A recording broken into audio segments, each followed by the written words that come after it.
বিসমিল্লাহির রহমানির রহিম।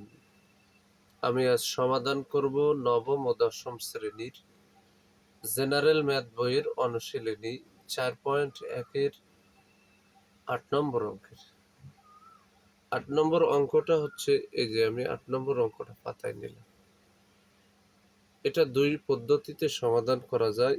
দুই পদ্ধতির একটা পদ্ধতিতে আমি এখানে সমাধান করলাম। এই অংশের কাজ করা লাগবে, এই অংশের কাজ করতে হবে, এই অংশের কাজ করা লাগবে, এই অংশের কাজ করতে হবে। কমপ্লিট করার পরে ভাগের মাধ্যমে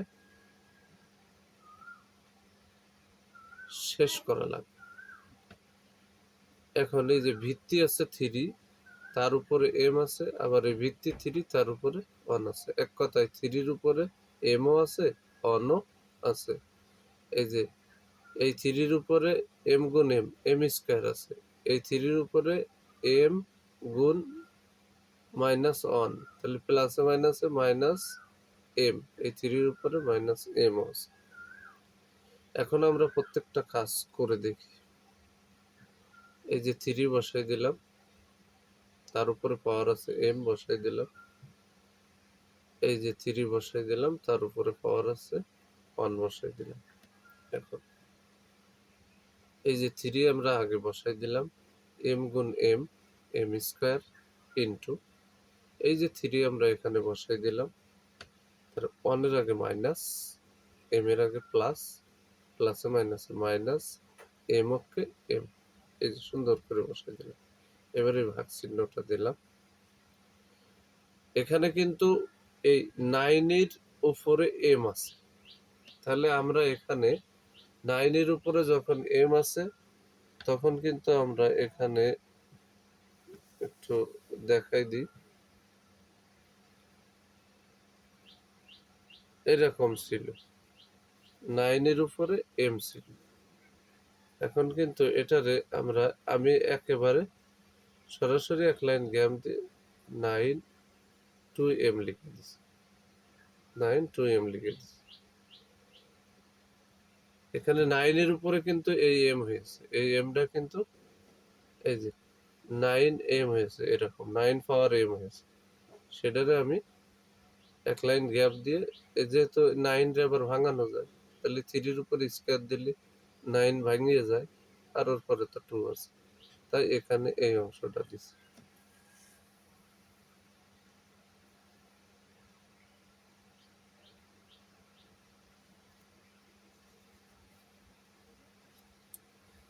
আমি আবার বলি, 9-এর উপরে এম আছে, তারপরে 9 পাওয়ার এম, তাহলে 9-রে কিন্তু আবার ভাঙানো যাবে। ভিত্তি হিসাবে যে সংখ্যাটা থাকবে তারে এমন কায়দায় ভাঙাতে হবে যেন সে মৌলিক সংখ্যা হয়ে যায়। তাই আমি 9-রে ভাঙাইছি 3-র উপরে স্কোয়ার, আর এম তো ছিলই, ইন্টু 1 9-এর উপরে আছে, এই যে আমরা এখানে বসাই দিলাম। আর নিচের অংশে এই যে ভিত্তি 3 আমরা বসাই দিলাম, এম রে ধরেছি, 1 রে বি, তাহলে এ প্লাস বি ইন্টু এ মাইনাস বি, তাহলে এ স্কোয়ার মাইনাস বি স্কোয়ার। এটার এখনো গুণ ক্লিয়ার করিনি, আগে মাথার অংশটা ক্লিয়ার করলাম। 1-এর উপরে স্কোয়ার দেওয়া লাগে না, এম এর উপরে যা আছে 1-এর উপরে তাই আছে। এখন এখানে এই যে এই অংশ হুবহু বসাই দিই, এর উপরে 1-এর কোনো দাম নেই, বসাই দিই।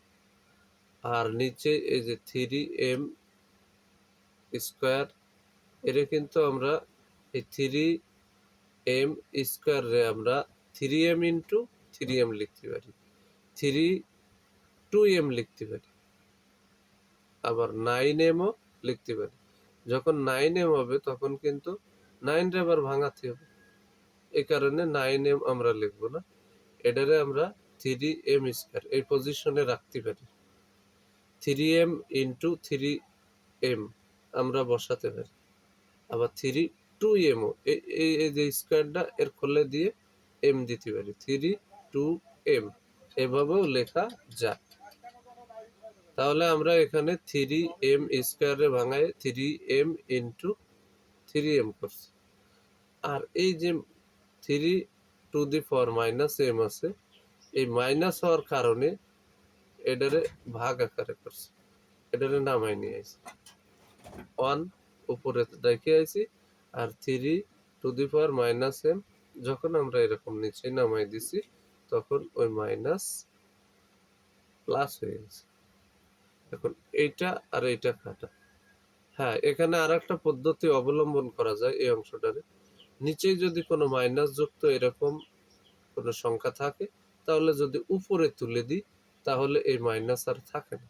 আবার উপরে যদি মাইনাস যুক্ত কোনো কিছু থাকে, যদি নিচেই নামাই দিই তাহলেও আর মাইনাস থাকে না। ও সিস্টেমও করা যাবে, আবার এই সিস্টেমও করা যাবে। এই যে আমি এখন 3^-m কে 1/3^m দিছি, 1 পাওয়ার m দিছি। তাহলে এটা আর এটা কাটা। তাহলে এখানে আছে 3^m গুণ 1 আছে, তাহলে 1 এর কোনো দাম নেই। এবার আমরা এই পাশে একটু দেখি, 3^m 3^m এই অংশরে আমরা 3 ইন্টু 3^m লিখতে পারি, আর 9 পাওয়ার 1 মানে 9 লিখছি। এবার নিচের অংশে এখানে এই 3 দিয়ে কিন্তু এই দুইটা পাওয়ারে এখনো গুণ করা হয়নি, তাহলে এখানে আমরা একটু হিসাব করে গুণ করি। তাহলে 3 উপরে m² আছে, আমরা কিন্তু 3 উপরে m² বসাই দিছি, ইন্টু এই 3 উপরে কিন্তু -1ও আছে, এই যে 3 উপরে -1ও দিয়ে দিছি। আমরা এই অংশটা ক্লিয়ার করলাম। এবার পরবর্তী লাইনে আমরা একটু দেখি, এখানে আমার উপরের অংশে তাহলে কাটাকাটির পরে ছিল 3^m ইন্টু 3, এই যে রয়েছে, আর এখানে কিন্তু কাটাকাটির পরে শুধু আছে 3^m। এখানে কিন্তু আবার উপরের অংশ আর এই উপরের অংশ কেটে গেছে, তাহলে এখানে শুধু পেলাম 3, এই যে ভাগ। এখানে যে পূর্ব থেকে 3^m, ও যে এই যে 3^m এর স্থানে আমরা কিন্তু 3^m ইন্টু 3^m লিখতে পারি, এই যে এইভাবে লিখতে পারি। তাই আমরা উপরের অংশে লিখছি যে 3^m ইন্টু 3^m ইন্টু এই যে 9। এবার আমার এখানে কিন্তু হয়েছে 3^m², তাহলে এখানে 3^m² আমরা 3^m লিখতে পারি, 3^m² রাখতে পারি। আবার এরা যদি আরো ভাঙিয়ে দিই 3^m ইন্টু 3^m লিখতে পারি। যেহেতু উপরে 3^m বানাইছি, এই কারণে এটা থেকেও আমরা 3^m ইন্টু 3^m দিচ্ছি,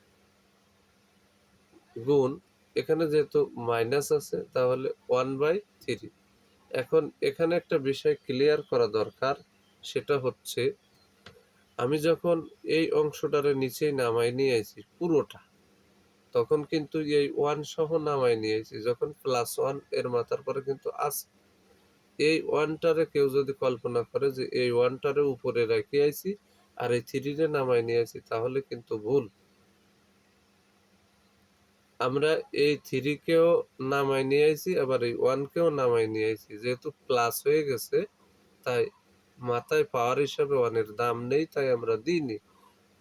এই সব নামাই নিয়ে আইছি, উপরে কিছু নেই মানে 1 রাখি আইছি। এবার এখানে এখানে বিষয়টা একটু ক্লিয়ার করে দিই, এখানেও একটু বিষয়টা ক্লিয়ার করে দিই। এই যে এই অংশটা আর এই অংশটা আমরা 3^m² রে আমরা 3^m ইন্টু 3^m লিখছি। আমি যদি ইচ্ছা করি এই অংশটারে 3^2m লিখবো, হবে। 3^m² লিখবো, তাও হবে। এই দুটোর সমন্বয়ে হবে। এই দুটোর সমন্বয়ে যদি আমরা 3^2m লিখি, 3^m² লিখি, তাও কিন্তু হবে। কিন্তু আমরা ভেঙ্গে ভেঙ্গে বসাই দিছি, যে কোনো এক প্রক্রিয়ায় করলেই কিন্তু হয়ে যায়। এখন এই অংশ আর এই অংশ কেটে গেল, এইটা আর এটা কি কেটে গেল। এখন আমরা উপরে পাচ্ছি 9 ভাগ 1/3, 9 ভাগ 1/3। এখন এখানে কাজটা একটু ক্লিয়ার করা লাগবে, সেটা হচ্ছে পূর্ব লাইন থেকে আমরা কাটাকাটি করে এখানে পেয়েছিলাম 3। এই যে ভাগ চিহ্নটা বসালাম, আগে এই পার্টটার কাজ কমপ্লিট করব। তাহলে এখানে ভাগ দিয়ে এই যে 9 দিছি, এই 9 এবার গুণ চিহ্ন দিয়ে ভাগের ডানি, এটা হচ্ছে ভাগের বামে, এটা হচ্ছে ভাগের ডানির ভগ্নাংশ। তাহলে এই ভগ্নাংশটারে উল্টাই দিছি, তাহলে উল্টাই দিলে হচ্ছে 3/1। তাহলে নিচে 1-এর কোনো দাম নেই, তাহলে 3 নং এখানে 27 আছে। তাহলে এই ভাগের পরে আবার 27, তাহলে অবশ্যই এই ভাগের স্থানে যদি আমরা গুণ বসাই তাহলে এই ভগ্নাংশ আবার উল্টে যাবে। তখন কিন্তু এই যে 1টা উপরে চলে গেল, 3 নং 27 এর নিচে চলে গেল। 3 27-এর ভিতরে 9 বাদ যায়। আমি আবারও দেখাই, আমি এখানে আবার ব্যাখ্যা আবারও বলি। এখানে এই যে 3 ভাগ, এখানে কিন্তু এই যে 9 ভাগ 1/3 হয়েছে। তাহলে আমরা এখানে 3 ভাগ, এই যে 9 আছে ভাগের বামে বসাই দিলাম, আর এই যে গুণ বসালাম। তাহলে গুণ বসালে এই অংশ ভাগ এটা যখন হয়েছে তখন এই ভগ্নাংশটা পজিশন উল্টে যাবে, তখন 3 উপরে চলে গেছে, 1 নিচে।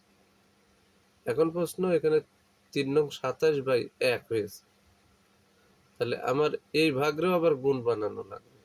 গুণ বানাতে হলে এই যে গুণ চিহ্ন দিলাম, দিলে এই ভাগের ডানি যেভাবে আছে ঠিক তার উল্টো হবে। তাহলে 1 উপরে চলে গেল, 3 নং 27 তার নিচে চলে আসলো। এবার আমরা যদি এখানে 3 দিয়ে এই 27 ভাগ করি তাহলে 3 27-এর ভিতরে 9 বার যায়, তাহলে 3 নং কত? 27। তাহলে এখন কিন্তু আর কাটাকাটি হচ্ছে না, তাহলে লব ছোট, হর বড়, উপরে একটা দাম আছে, তাহলে 1 এ উপরে দিলাম, আর তো এখানে 9 দিয়ে দিলাম, এই যে 9। আর এটাই হচ্ছে অ্যান্সার, এটা হচ্ছে অঙ্কের অ্যান্সার। যদি আমার এই ভিডিওটি আপনাদের ভালো লাগে অবশ্যই আমার ভিডিওতে লাইক, কমেন্ট এবং শেয়ার করবেন। নবম ও দশম শ্রেণীর জেনারেল ম্যাথ বইয়ের উপর প্রতিটি গুরুত্বপূর্ণ অধ্যায় এর গুরুত্বপূর্ণ অঙ্কগুলো নিয়ে তৈরি নতুন নতুন ভিডিও পেতে অবশ্যই আমার ইউটিউব চ্যানেল টিচিং হোম 90-কে সাবস্ক্রাইব করবেন, যাতে আমি আমার ভিডিও আপলোড দেওয়ার সাথে সাথে সর্বপ্রথম আপনার সামনে নোটিফিকেশন চলে যায়। আমি বর্তমানে নবম ও দশম শ্রেণীর জেনারেল ম্যাথ বই থেকে প্রতিটা অধ্যায়ের গুরুত্বপূর্ণ অঙ্কগুলো আগে নির্বাচন করে সেটার সহজ সরল সমাধান করে আমার এই চ্যানেলে আমি আপলোড দিচ্ছি। পরবর্তীতে আমার প্ল্যান হলো বিগত সালে এসএসসি পরীক্ষায় আসা সৃজনশীল অঙ্ক, এমসিকিউ এবং জ্যামিতি হাতে কলমে ব্যাখ্যা সহ বিস্তারিত সমাধান করে আমার এই ইউটিউব চ্যানেল টিচিং হোম 90-তে আমি আপলোড করব। যারা নবম ও দশম শ্রেণীর স্টুডেন্ট আছে তারা যদি আমার ইউটিউব চ্যানেল টিচিং হোম 90-র এই ভিডিওগুলো প্রতিদিন দেখে তাহলে কোনো প্রকার প্রাইভেট পড়া ছাড়া সে জেনারেল ম্যাথ বইয়ের উপর এসএসসি পরীক্ষা সহ স্কুলের অন্যান্য পরীক্ষাগুলোতে সে সুন্দরভাবে প্রস্তুতি নিতে পারবে ইনশাআল্লাহ। সবাইকে জানাই সালাম, আসসালামু আলাইকুম ওয়া রাহমাতুল্লাহি ওয়া বারাকাতুহু।